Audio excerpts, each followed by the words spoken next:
I covered my brother's full medical school tuition after our parents claimed they couldn't pay. Then he told them I was just settling and must bankroll his luxury lifestyle after graduation. They never realized I'd already cut him off until the dean phoned. Can you imagine being an ATM with a pulse? For 4 long years, that was my reality, bankrolling my brother's medical school dreams while my own life withered. But then came one Sunday dinner, one unbelievably entitled request, and suddenly, the well ran dry. That's when everything changed. It all started, as these things often do, with a message. It was 11 p.m., my eyes burning from another late-night tax return for a client, when my phone buzzed. Mom's group text. Sunday dinner. Big news from Camden. Vivian, bring those tuition payment forms we discussed. So proud of my baby boy. My baby boy. Camden. The brother whose medical school tuition I'd been paying for 4 years, every single cent. My laptop screen swam with exhaustion. Another night, long after my 9 to 5 at the investment firm, spent freelancing just to make ends meet for him. Ruby, my roommate, peeked into my office. You coming to bed soon? It's getting late. I mumbled something about just one more return, a lie we both knew I'd repeat an hour later. Then Camden's message popped up. Sis, can't wait to tell you everything Sunday. By the way, my rent's due next week. Same account. My thumb hovered, the words mocking me. 4 years of these casual demands. 4 years of just until I graduate turning into just until residency, and I just knew he was about to ask, what next? The memory of how it all began played like a broken record in my head. Mom and Dad, their faces a mix of pride and desperate worry, right after Camden got his acceptance letter. We just can't afford it. Mom had wrung her hands. But he's so brilliant, Vivian. He could be such an amazing doctor. Dad cleared his throat. You're so responsible with money, sweetheart. Always have been. And you're doing so well at your job. I'd agree before they even asked. Because that's what good daughters do, right? We sacrifice. My phone rang, jolting me. It was Ruby. I can hear you thinking from my room. What's wrong? I told her about Sunday, about Mom wanting the tuition paperwork again. Viv, you've already paid for. She started. I know. I cut her off. And your promotion? I know, Ruby. The pause hung heavy. Want me to come? I could fake an emergency halfway through. I actually laughed, a rare sound. Thanks, but I'll manage. It's just dinner. After we hung up, I opened my banking app. The numbers stared back, pathetic. My savings barely scraping 5 figures. My investment account drained. My retirement fund. Better not to look. Another text from Mom. Don't forget the forms.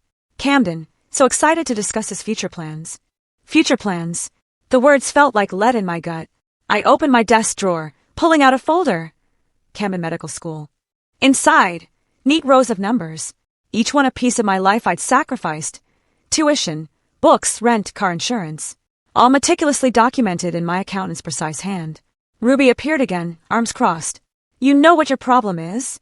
Your inability to say no. Your inability to see how much you're worth. She closed my laptop. Bed. Now. Whatever Sunday brings, you'll need sleep to face it. I nodded, but Mom's text kept flashing. Bring those forms. Like I was just the family banker, an ATM with a pulse. The next morning, my supervisor, Fiona, came to my desk. Vivian, that analysis for the Morgan account? Brilliant work. Have you considered that senior position we discussed? A familiar pang of regret hit me. I'm still considering it. It means relocating to Boston, she continued, but the salary increase would be substantial. My heart actually raced. Boston. A real future. Then my phone buzzed. Camden, another text about Sunday. I told Fiona, I'll let you know soon. But we both knew what my answer would be. It had been the same for 4 years. Asterisk not now. Not yet. Maybe next time. Asterisk as I watched Fiona walk away, something finally snapped. Maybe it was the weight of all those late nights. Maybe it was realizing I'd turned down 3 promotions in 4 years. Or maybe, just maybe, it was finally time. I typed a response to Camden. Yes, I'll bring the forms on Sunday. But for the first time, I wasn't sure what I'd be signing. Ruby's words echoed.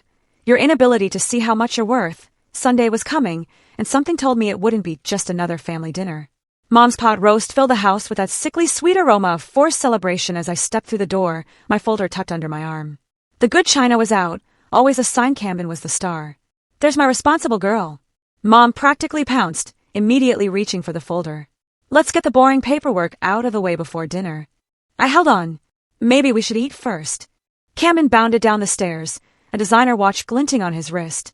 A graduation gift to himself he put on my credit card last month. Sis, wait till you hear my news.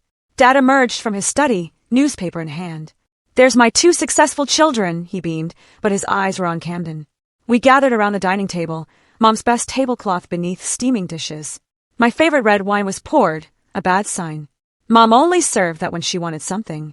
So, Camden began, barely waiting for us to sit. I've decided on my specialty track. Oh, honey, tell them. Mom practically vibrated. Neurosurgery. He beamed. It's incredibly competitive, but Dr. Phillips says I have real potential. That's ambitious, I said carefully, my mind already calculating the extra years of training, the extra money. It's perfect for him, Mom interjected. My brilliant boy saving lives. Camden nodded, piling his plate high. The thing is, it's going to be intense. Really intense. I won't have time for any side jobs during residency. The room went silent, save for the clink of silverware. I felt it coming, a slow dread. Actually, he continued, eyes on me, I'll need to focus completely on my studies. No distractions. You understand, right, Viv? I set down my fork. Understand what? Well, you've been so amazing with handling all the, practical stuff. He waved a hand dismissively. And since you're settled in your career, settled, the word tasted bitter. It's not like you have a family to support or anything. Mom jumped in. What your brother means is, this is such an incredible opportunity, and you've always been so good with money, sweetheart. Good with money, I repeated, my voice slow and dangerous. You mean good at giving it away. Now, Vivian, Dad warned, that familiar, don't rock the boat, edge in his voice. Camden leaned forward, perfecting his earnest expression. I've been looking at apartments near the hospital. There's this perfect place. It's a bit pricey, but the location would really help with my schedule. Have you looked at the numbers? I asked, my voice surprisingly steady. That's what the forms are for. Mom reached for my folder again. We can work it all out tonight. I pulled the folder closer. These aren't approval forms. Camden's smile faltered. What do you mean? I opened the folder, spreading 4 years of receipts, bank statements, and transfer records across Mom's precious tablecloth. This is everything I've paid for. Every dollar. Every cent. Vivian, please. Dad started, but I cut him off. $432,000, I said.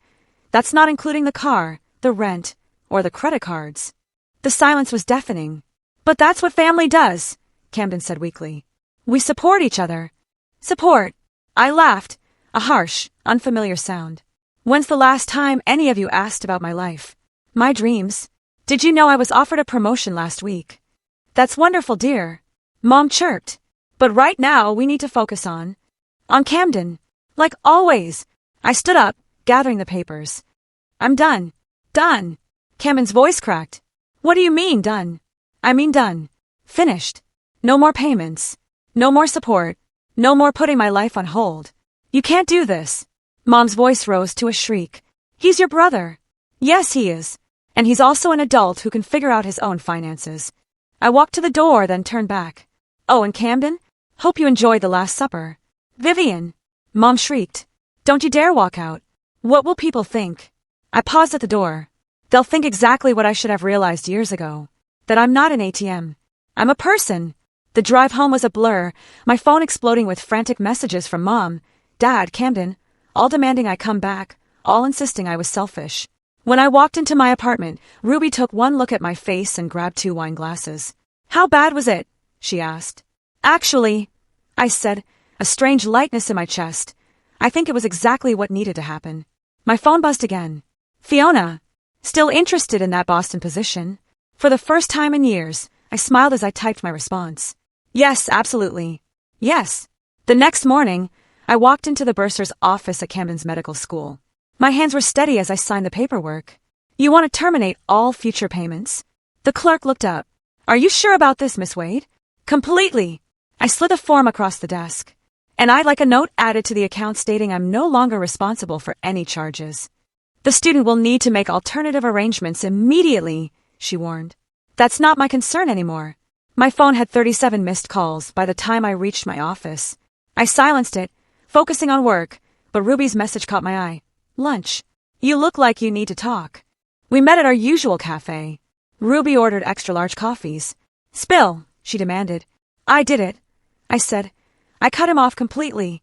Finally, Ruby practically shouted, drawing looks. Sorry, but seriously, it's about time. What triggered it? Remember my 20th birthday?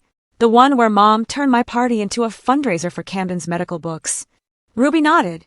Or last Christmas, when I couldn't go on that ski trip with you because Camden needed new winter tires. Or the time. Okay, I get it, Ruby interrupted. But why now? Because I'm tired of being the family ATM. Did you know Camden spent $300 on a watch last month? On my credit card. Meanwhile, I'm eating ramen to make rent. Ruby's phone buzzed. She glanced at it, frowning. Viv, you might want to check social media. I pulled up Instagram to find Camden's latest post. Sometimes the people who should support you the most are the ones who hurt you deepest. #toxic family, #boundaries, #healing. I laughed incredulously. He's playing victim. Classic. Your mom's commenting on it too, Ruby pointed out. Praying for you, my sweet boy. Some people just don't understand family loyalty. My coffee suddenly tasted bitter. $20 says she wrote that from her house that I helped refinance last year. Back at work, Fiona called me into her office. About Boston. She started. I want it, I said firmly, if the offer still stands. It does, but it means moving in 3 weeks. Are you sure your family obligations won't be an issue? No obligations anymore, I straightened in my chair. I'm free to focus on my career. My phone lit up with a call from an unknown number. When I answered, a professional voice spoke. This is Dean Mackenzie from the medical school. Do you have a moment to discuss Camden Wade's account? I've already spoken with the bursar's office, I replied. Yes, about that, she paused. Your brother's enrollment status is now in jeopardy. He's claiming there must be some mistake. There's no mistake. I'm no longer funding his education. I see. Another pause. You should know he's been quite vocal about the situation around campus. Let me guess. He's telling everyone his cruel sister abandoned him. Something like that. The dean's tone softened, though his version doesn't quite match our financial records. After hanging up, I opened my laptop and created a new folder. Evidence. Into it went screenshots of every transaction, every manipulative text, every guilt-tripping email from the past 4 years. Ruby appeared at my desk. Your mom's calling me now. What did she say? That I should talk some sense into you? That Camden's future is at stake.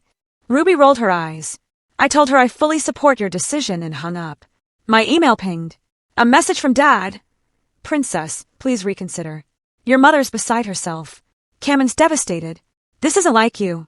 That's the problem, I muttered. Everyone thinks they know exactly what I'm like. Ruby perched on my desk. Remember when you wanted to start your own consulting firm? 3 years ago, I nodded, right before Camden's first tuition payment was due. You could do it now, she pointed out, with the Boston salary. My phone buzzed again. A text from Camden. The dean called me in. They're threatening to suspend my enrollment. Is this what you wanted? To ruin my life? I showed Ruby the message. Watch how fast this becomes my fault. Let them spin it however they want, she said. You know the truth. I looked at the Boston offer letter on my screen, then at the growing folder of evidence. 4 years, I'd been the family's backbone, their safety net, their silent supporter. But as I typed my acceptance email to Fiona, I realized something. Silence had been my chains. And I wasn't just breaking free. I was about to get loud. My phone lit up with another call from the dean's office. This time, I smiled as I reached for it. The reckoning was just beginning. Miss Wade, I'll be direct. Dean Mackenzie's voice was crisp. Your brother's tuition payment is now 2 weeks overdue. Without immediate resolution, he'll be placed on financial suspension. I understand, I replied, keeping my voice neutral. But as I explained to the bursar's office, I'm no longer responsible for Camden's expenses. He seems to think otherwise. He's been quite insistent that this is a temporary misunderstanding. I could almost see Camden's practiced charm, his rehearsed smile. It's not a misunderstanding, Dean Mackenzie. He's a grown man who needs to handle his own finances. After hanging up, I turned to find Fiona in my office doorway. Actually, she said, closing the door, I wanted to talk about the salary package. The board approved a higher offer than initially discussed. She slid a paper across my desk. The number made my eyes widen. This is... I started. What you're worth, Fiona finished. What you should have been earning years ago if you hadn't kept turning down promotions. My phone buzzed. Camden calling for the 12th time. I declined. When can you start? Fiona asked. Before I could answer, My phone lit up again. Mom, this time. Then immediately after, Dad. Then Camden again. Family emergency. Fiona raised an eyebrow. No, I said firmly, silencing my phone. Just people learning that actions have consequences. Back at my desk, I opened an email from Camden. Sis, this isn't funny anymore. The dean says they're going to suspend me. Mom and Dad can't help. You know that. I have exams next week. Please don't ruin everything I've worked for. Everything he worked for. The word stung. Ruby appeared with coffee. Your brother's gone nuclear on social media. Check his latest post. I pulled up Instagram to find a long, emotional post about family betrayal and toxic relationships. The comment section was overflowing with sympathy. He's always been good at playing victim, I muttered. Speaking of playing, Ruby said. Did you see what your mom posted? My mother's Facebook status. Heartbroken watching my son struggle because of other selfishness. Please keep Camden in your prayers. My phone buzzed. A text from Dad. Your mother's taking anxiety medication because of this. Is that what you wanted? I showed Ruby the message. Funny how they never needed medication when I was working myself sick to pay their golden child's tuition. You know what this needs. Ruby pulled out her laptop. Documentation. We spent the next hour organizing my evidence folder, screenshots of Camden's luxury purchases on my credit card, records of my depleted savings, emails where my parents dismissed my career opportunities. This is intense, Ruby said, scrolling through years of financial abuse. Have you shown this to anyone? Not yet. I hesitated, but maybe. My office phone rang. The dean again. Miss Wade, I apologize for calling again, but there's been a development. Your brother has submitted some concerning documentation regarding his financial independent status. My heart skipped a beat. What kind of documentation? Forms suggesting he has independent means to fund his education. Given your recent statements, I'm concerned about their authenticity. I sat up straighter. Dean Mackenzie, I'd be happy to provide you with detailed records of exactly who has been funding Camden's education for the past 4 years. After hanging up, I turned to Ruby. He's trying to forge financial documents. That's fraud, she said, eyes wide. Yes, I replied, opening my evidence folder. Yes, it is. My phone lit up with another call, this time from an international number. Ruby grabbed it before I could. Hold up, she said, Googling the area code. This is from London. Isn't that where Camden was hoping to do his residency? A new email popped up from the dean. Miss Wade, given recent developments, would you be willing to provide a formal statement regarding your brother's financial history with the school? I looked at the international number still flashing, then at the years of evidence, then at the Boston offer letter. You know, I said to Ruby, I think it's time everyone learned exactly who's been behind Camden's success story. You're going to do it? Ruby asked. Go nuclear? No, I replied, starting to type my response to the dean. I'm just going to tell the truth. Every single detail of it. My phone buzzed one final time. A text from Camden. Please, Viv, I need you. For the first time in years, those words didn't move me. Instead, I opened my email and began. Dear Dean Mackenzie, I appreciate your concern regarding this situation. Please allow me to provide a complete financial history. The truth, as they say, was about to set me free. The pounding on my apartment door started at 7 a.m. on Saturday. I knew it was coming. Mom's texts had grown increasingly frantic after the dean's office contacted Camden. Vivian! Mom's voice, shrill, carried through the door. Open this door right now. Ruby emerged from her room, still in pajamas. Want me to call security? Before I could answer, I heard Dad's voice. Princess, please. We need to talk about this as a family. I opened the door to find them all. Mom's mascara smeared, Dad looking exhausted, and Camden, my perfect little brother, pale with rage. What did you tell the dean? He demanded, pushing past me. The truth, I said, closing the door. Every single detail of it. You had no right. Mom's voice shook. Do you know what you've done? Actually, Ruby interrupted, laptop in hand. She had every right. Want to see the spreadsheet of exactly what Vivian's done for this family. Stay out of this. Mom snapped. No, let's show them. I nodded to Ruby, who turned the screen around. $432,000 in tuition, she began reading. $68,000 in rent, $42,000 in car payments and insurance, $12,000 in credit card debt. Stop! Camden shouted. Those were gifts. You offered to help. Gifts! I laughed, a real, bitter laugh this time. Let's talk about gifts, Camden. Like the Rolex you bought yourself using my credit card, or the luxury apartment you insisted you needed for studying. You're just jealous. Mom cut in. Jealous that your brother is doing something meaningful with his life while you just push papers around. The words hit like a slap, but I stayed calm. You mean my job? The one that paid for everything on this spreadsheet. The dean is threatening to suspend me. Camden's voice cracked. The residency program in London already pulled my application. They're saying something about fraudulent financial documents. Funny how that works, I said. Actions having consequences. You vindictive, he spat. Language, Camden. Dad finally spoke up. Vivian, surely we can fix this. What do you want? What do I want? I walked to my desk and pulled out another folder. I want you all to see these. I spread papers across my coffee table, rejected promotion letters, canceled vacation plans, credit card statements showing Camden's extravagant spending. This one's my favorite. I pointed to a credit card bill. The day after I canceled my therapy sessions because I couldn't afford them, Camden spent $600 at a designer store. You're destroying his future. Mom wailed. No, Ruby interjected. She's making him face reality. Reality?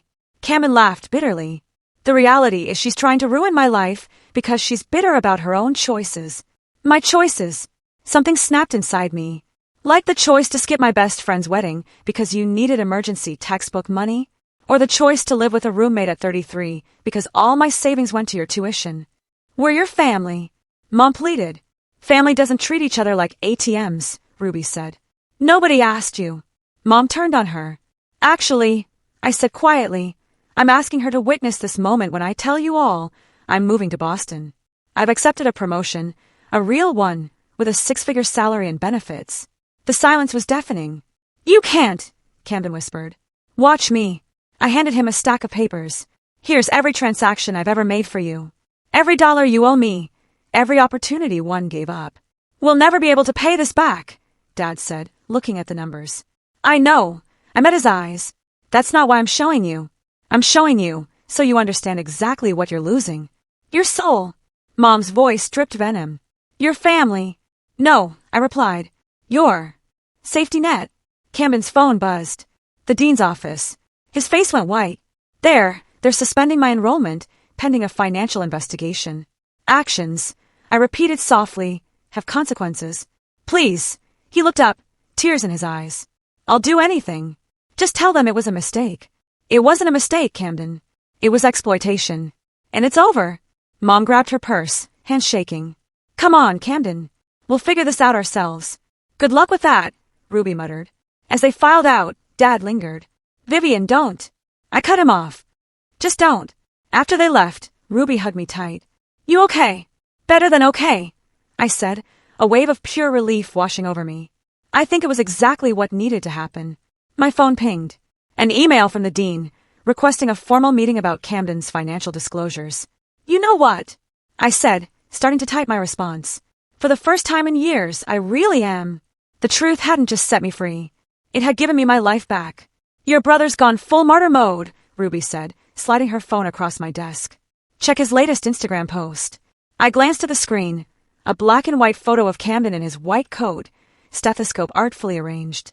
The caption, when those closest to you try to destroy your dreams, remember success is the best revenge. Hashtag med-school struggle, hashtag challenge, hashtag resilient, hashtag rising above. The comments are even better, Ruby pointed out. Dozens of sympathetic responses, even from some of my relatives, all condemning the unnamed toxic family member. My phone rang. Dee Mackenzie again. Miss Wade, I've reviewed the documentation you provided, she began. I must say it's comprehensive. I'm an accountant, I replied. We keep receipts. Indeed, we've launched a formal investigation into your brother's financial disclosures. It appears he may have submitted falsified documents for his residency applications as well. I sat up straighter. What kind of documents? Claims of independent wealth, family trust funds, none of which seem to exist. We've had to notify several residency programs about potential fraud. After hanging up, I opened my laptop to find an email from an unfamiliar address. London Metropolitan Hospital's residency coordinator. Dear Miss Wade, we're reaching out regarding Camden Wade's financial documentation. Ruby read over my shoulder. He tried to fake financial documents for international programs. That's not just unethical, that's illegal. Speaking of illegal, I said, opening my banking app. Look what I just found. There it was, a pending transfer from my account to the medical school's bursar office. One I hadn't authorized. He still has your banking password. Ruby gasped. Not anymore. I quickly called the bank, reporting the unauthorized access and changing everything. My phone buzzed with a text from Mom. Hope you're happy. Camden's meeting with the academic board tomorrow. His whole future is at stake. Before I could respond, another message popped up, this time from an old family friend. Just saw Camden's posts. How could you do this to your own brother? He worked so hard. Worked hard spending your money. Maybe, Ruby muttered. I opened my email and began composing a message to Dean Mackenzie, attaching additional bank statements showing Camden's spending habits. What are you doing? Ruby asked. Making sure they have the full picture. I continued typing. If Camden wants to play victim on social media, fine, but the school should know exactly who they're dealing with. My phone lit up. Fiona calling about Boston. Your apartment's ready whenever you are, she said. The team's excited to have you start next month. Perfect timing, I replied, watching another notification pop up from the dean's office. After hanging up, I checked my email. The subject line made my heart stop. Urgent. Academic integrity investigation, Camden Wade. The dean's message was clear. Camden was being called before the academic board to address serious concerns about ethical conduct and financial misrepresentation.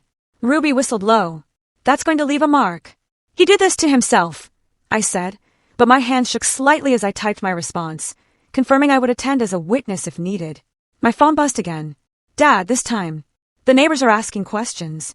Your mother can't show her face at church. Please, princess, make this right. I showed Ruby the message. Funny how they're more worried about their reputation than their son's fraud. Speaking of reputation, Ruby pulled up a local news website. There, in the education section, a small headline, Medical School Launches Investigation into Student Financial Fraud. No names were mentioned, but the timing was clear. It's going to get worse before it gets better, I said, starting to pack up my desk. You're not having second thoughts, are you? I paused, looking at the photo frame on my desk. Me at my college graduation, beaming before all this started. No, I said firmly. I'm having first thoughts. For the first time in years, I'm thinking about myself. First, my email pinged one final time for the day. Camden's girlfriend. How could you betray him like this? He's your brother. He was going to propose to me after graduation. I closed my laptop, thinking about the designer watch he bought himself with my money. The one he'd probably planned to give her. Ready to go home? Ruby asked. Actually, I said, pulling up apartment listings in Boston. I'm ready to start looking for my new home. The next morning's headline would read, Local medical students suspended amid financial investigation. But for the first time, I didn't feel responsible for fixing someone else's mess. Sometimes the kindest thing you can do for someone is let them face the consequences of their own actions. The medical school's conference room felt colder than it should have in late spring. I sat across from the academic board, my evidence folder open, while Camden slumped in his chair at the other end of the table. Let's begin, Dean Mackenzie said. Mr. Wade, we're here to address serious concerns about financial misrepresentation and potential fraud. Mom and Dad sat behind Camden, Mom clutching her designer handbag, another gift funded by my credit card. The irony wasn't lost on me. This is all a misunderstanding, Camden started, flashing his practiced smile. An arrangement you falsified in official documents, the dean interrupted. Miss Wade, could you please explain the actual nature of your financial support? I opened my folder. For the past 4 years, I've paid all tuition and living expenses. Camden had no independent means of support, despite what his residency applications claimed. That's not true. Mom burst out. We helped.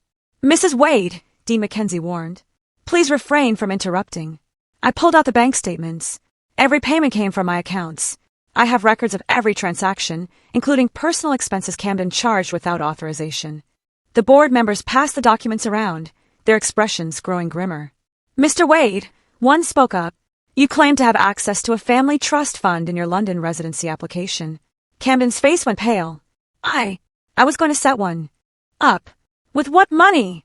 I asked quietly. The money you took from my accounts. The room fell silent except for Mom's muffled sobs. The board has reviewed all evidence, Dean Mackenzie announced. Given the severity of these ethical violations, we have no choice but to suspend your enrollment for 1 academic year pending further investigation. 1 year! Camden jumped up. You can't do this.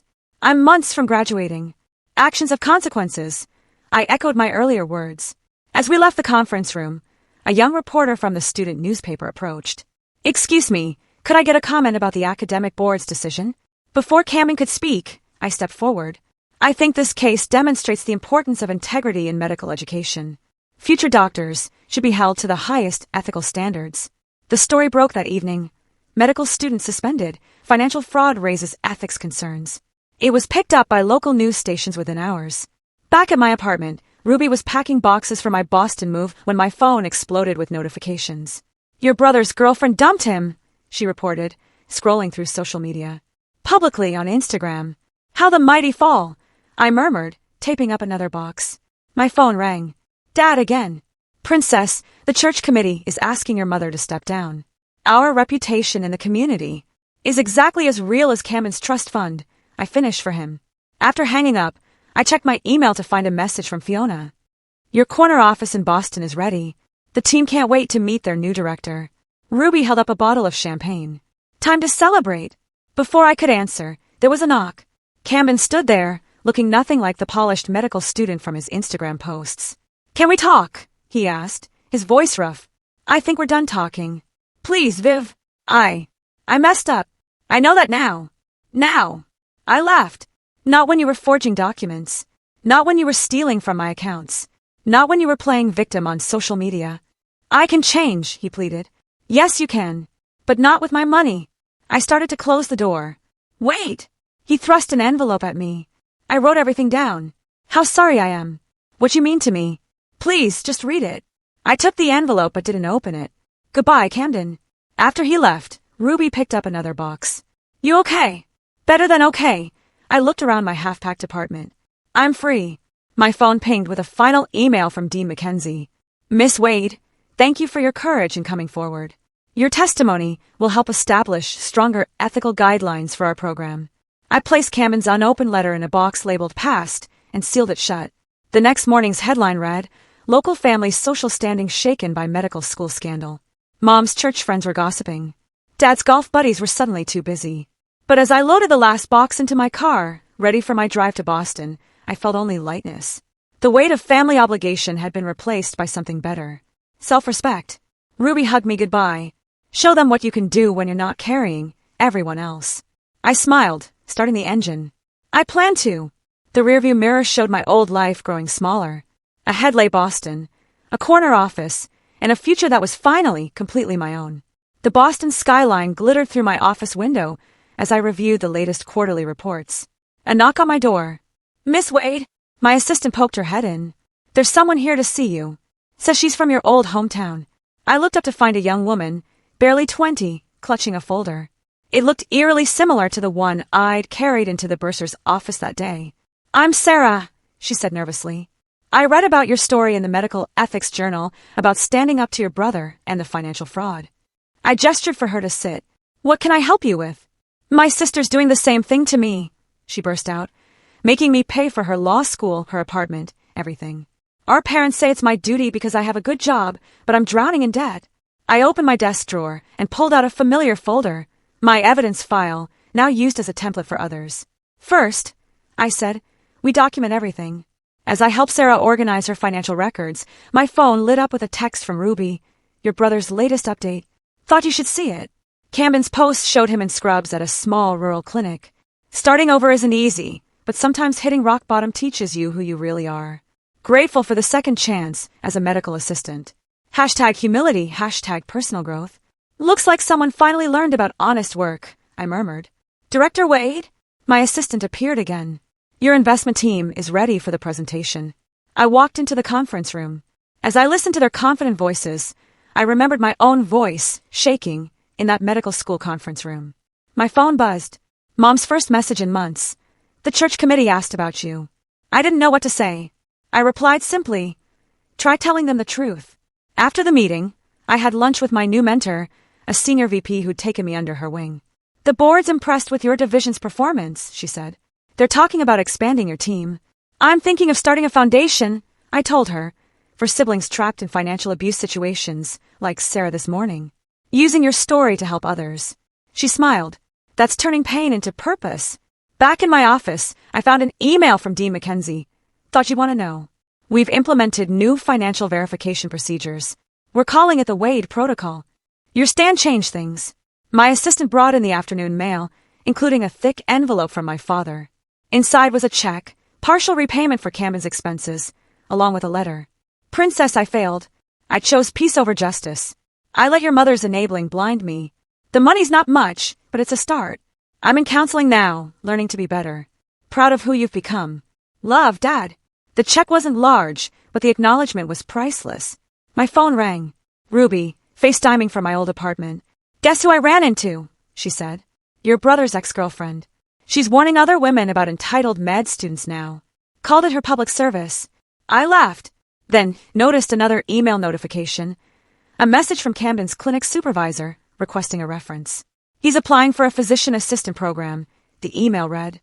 Says he needs to earn his way this time. Would you be willing to share your perspective on his character development? I thought about it, then began typing. While I cannot speak to his past behavior, I believe in the power of consequences to shape character. My assistant knocked again. Sarah's back. Says she's ready to stand up to her family. I looked at the young woman in my doorway, saw myself from a year ago, scared but determined. Come in, I said, clearing space on my desk. Let's talk strategy.